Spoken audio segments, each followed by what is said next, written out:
Bom dia, meus irmãos.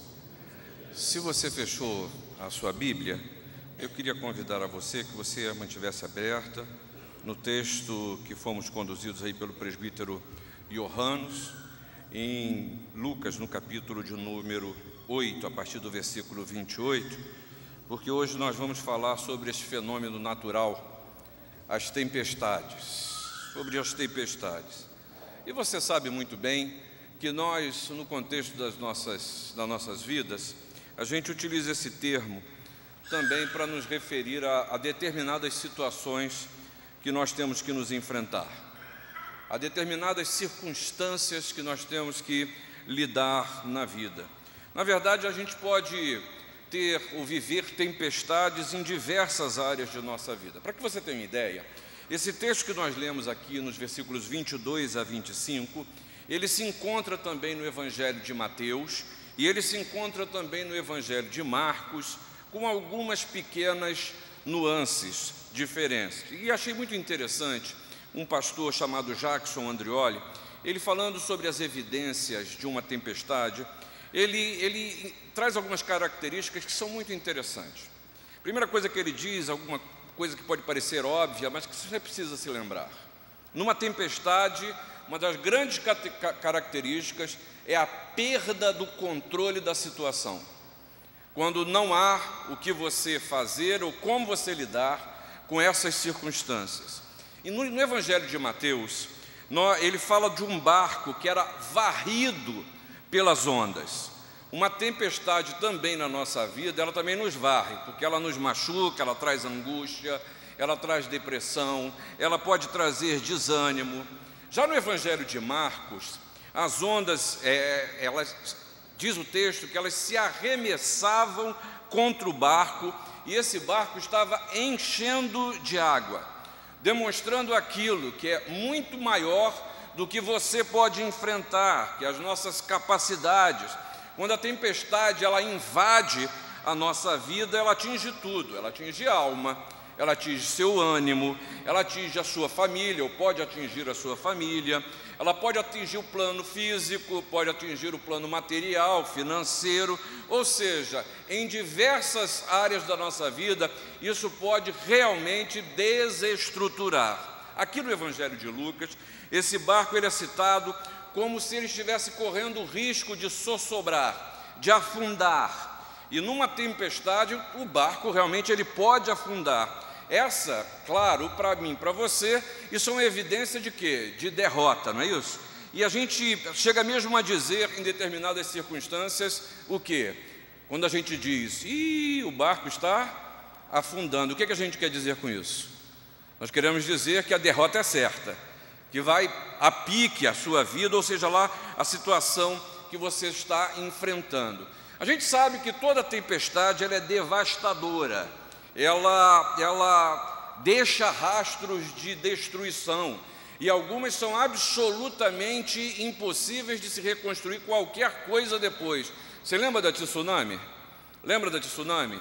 O sujeito perdeu absolutamente tudo, não só bens, mas perdeu família e pessoas que jamais se encontraram tempos depois. Não se soube nem o que aconteceu, se a pessoa está viva, se a pessoa está morta. Perdeu todas as suas memórias, porque casa foi embora, retrato, família, perdeu-se tudo. É como se começasse a vida de novo do nada. Por isso, na tempestade se perde o equilíbrio. Veja bem, esse texto que a gente leu em Lucas aqui, ele faz parte da pregação de Jesus na Galileia. E você viu aí como é que era. Jesus estava, diz o Evangelho lá de Marcos, Jesus estava cansado, porque ele vinha falando durante todo o dia, e chamou os seus discípulos para ir para a margem, no mar que todo mundo conhecia bem. Não tinha nenhuma novidade para ninguém, aquele mar da Galileia ali. Barco eles conheciam, havia ali, inclusive no grupo de discípulos, você sabe disso muito bem, havia gente que era expert em mar, eram pescadores, homens habituados à situação do mar. Ir de uma margem a outra, dificuldade nenhuma, porque eles também conheciam isso como ninguém. E eles entram nesse barco, você vê que ninguém diz nada, Jesus está dentro daquele barco, e uma coisa que é curiosa, não sei se você sente a mesma coisa, é curioso a gente ler que Jesus estava dormindo. Isso é curioso, não é? Ver que Jesus entra num barco e ele dorme, mostrando assim toda a sua humanidade.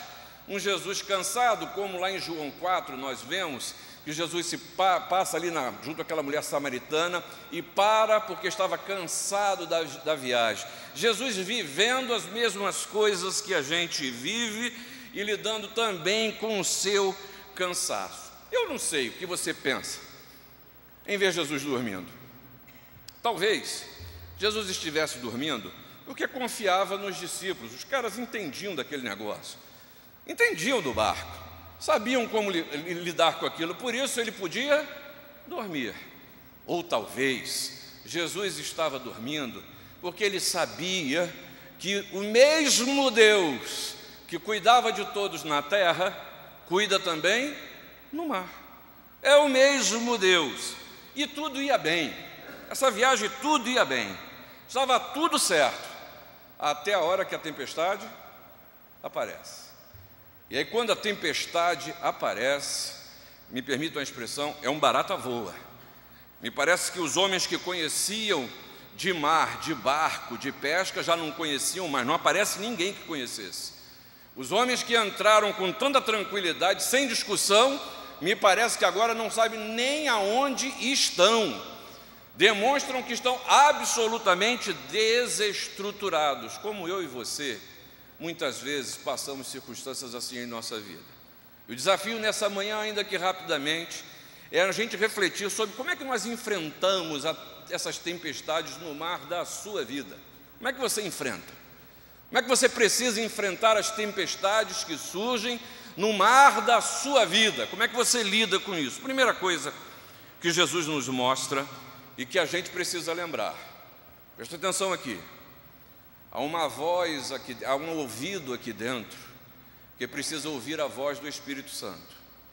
Dentro de você há uma força divina que precisa estar ativada.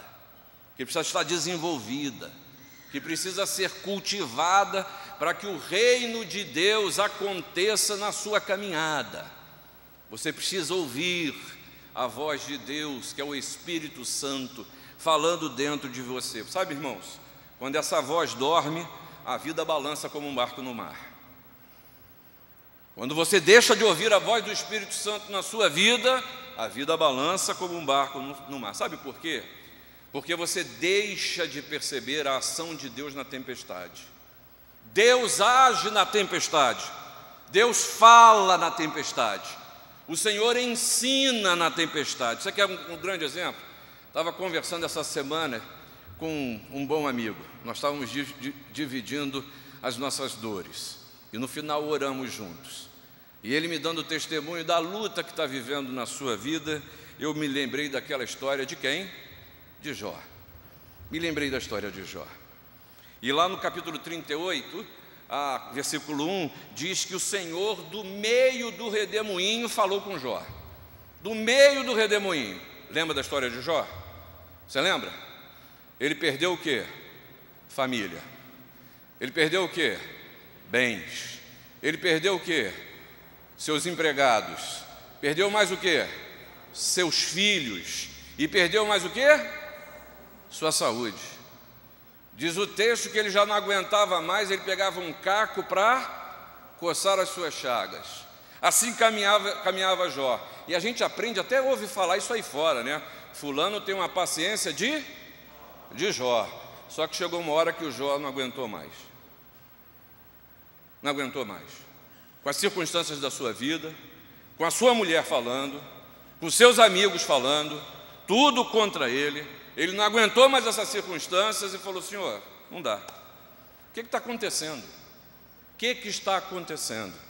E lá no capítulo 40, o Senhor vira para Jó e falou: companheiro, onde você estava quando eu criei todas as coisas? Onde você estava quando eu criei todas as coisas? Desde que você nasceu, é você que diz quando vai anoitecer ou quando vai amanhecer? Você controla as estrelas? Você diz quando vai chover? Você dá de comer aos animais? Acaso, Jó, quem usa de censuras contenderá com o Todo-Poderoso? O Senhor fala no meio da tempestade. E a voz que do Senhor continua a falar dentro de você. Em vez de eu procurar contender contra o Senhor, eu preciso aprender a discernir o que Deus deseja no meio dessa tempestade, porque é me ensinar, e eu preciso aprender. Mas o Senhor, Ele se manifesta na tempestade. Isso eu não preciso ir muito longe, porque você leu nesse texto o Senhor se manifestando numa tempestade. Você lembra também lá em Mateus, no capítulo 14, quando havia uma tempestade no mar, Pedro grita e o Senhor o que faz? Ele anda sobre as águas e vai ao encontro. Por quê? Porque o Senhor se manifesta na tempestade. Mas mais do que isso, o Senhor nos quebranta na tempestade. Muitas vezes o Senhor permite que tempestades se levantem na nossa vida, se levantem na nossa caminhada, porque o Senhor tem mandado sinais, o Senhor tem te mostrado, o Senhor tem dito a você que esse caminho não é caminho de vida, é caminho de morte, mas eu não percebo.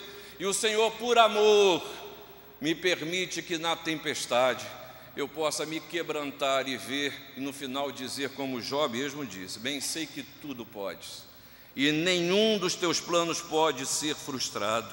Na verdade, falei do que não conhecia, do que não entendia, eram coisas maravilhosas demais para mim.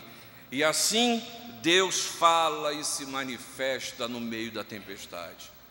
Mas eu preciso ouvir o que o Espírito está falando ao meu coração.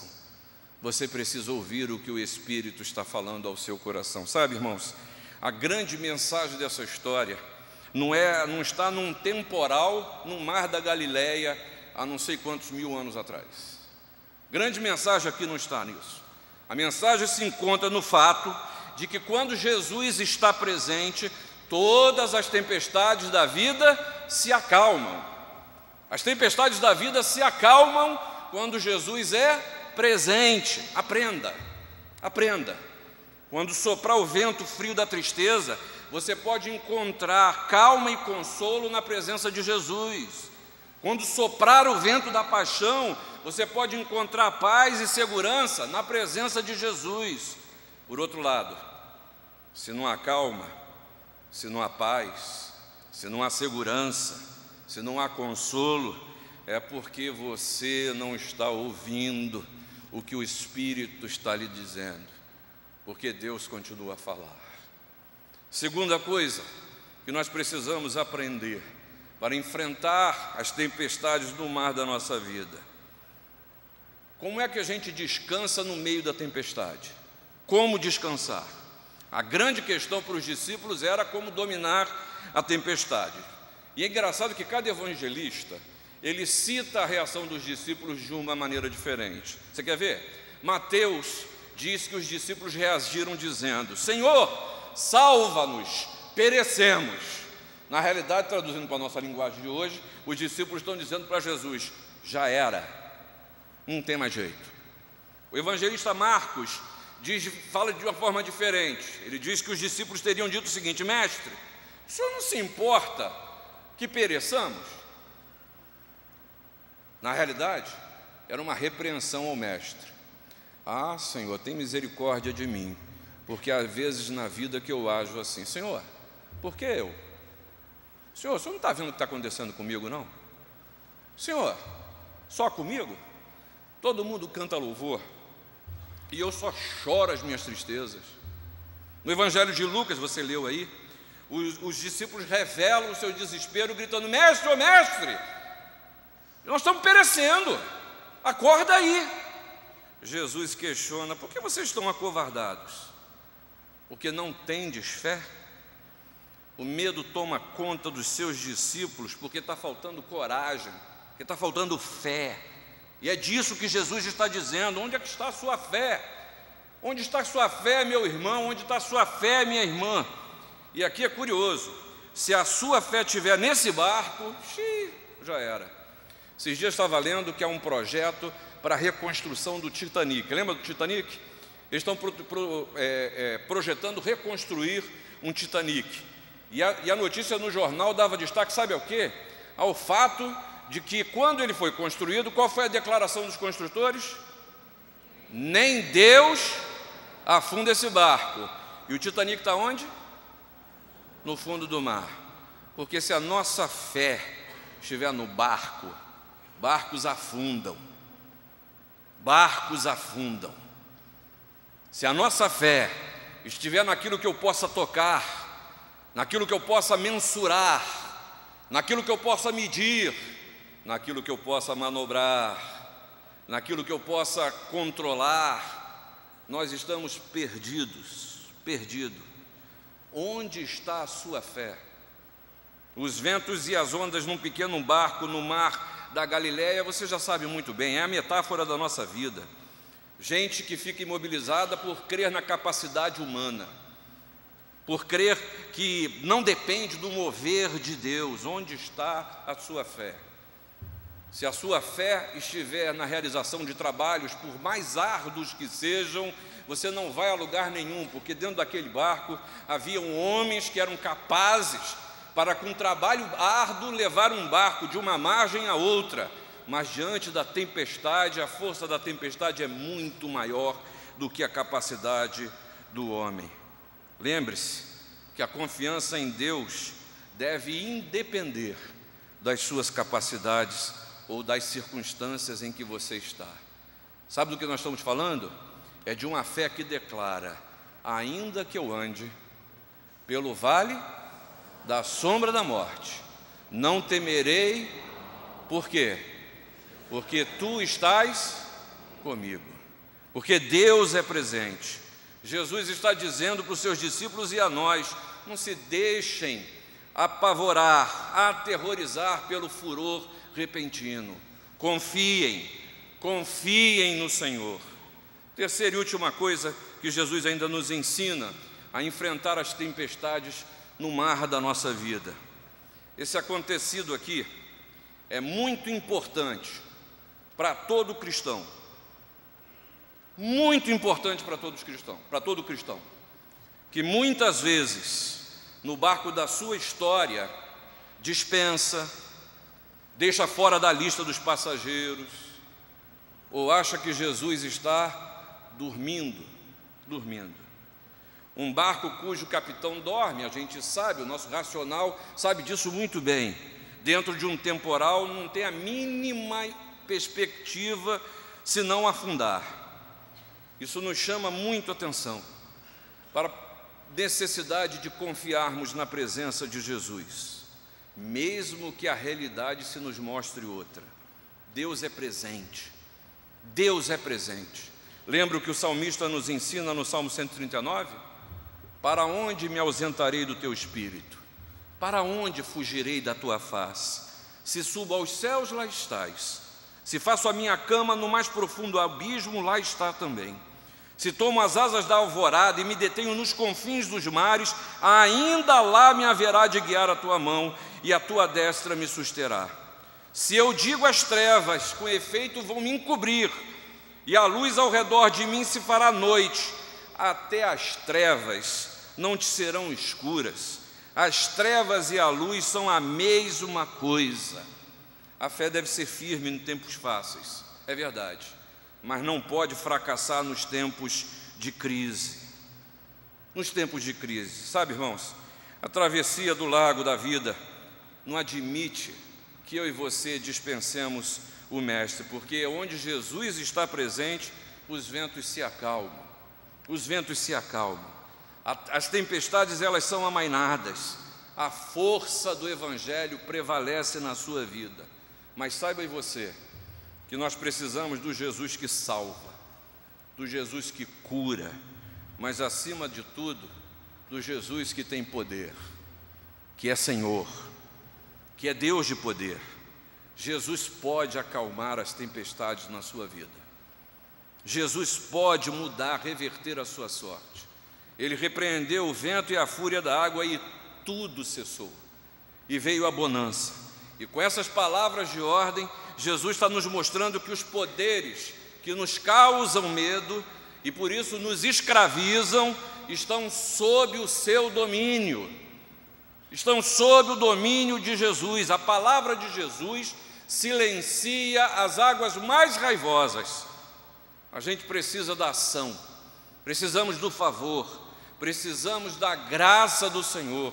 E tenha certeza que o Senhor Jesus, que Deus é o mesmo ontem, hoje e o será para sempre. Aquele mesmo que repreendeu o mar vermelho e ele secou e fez seu povo passar a pés secos.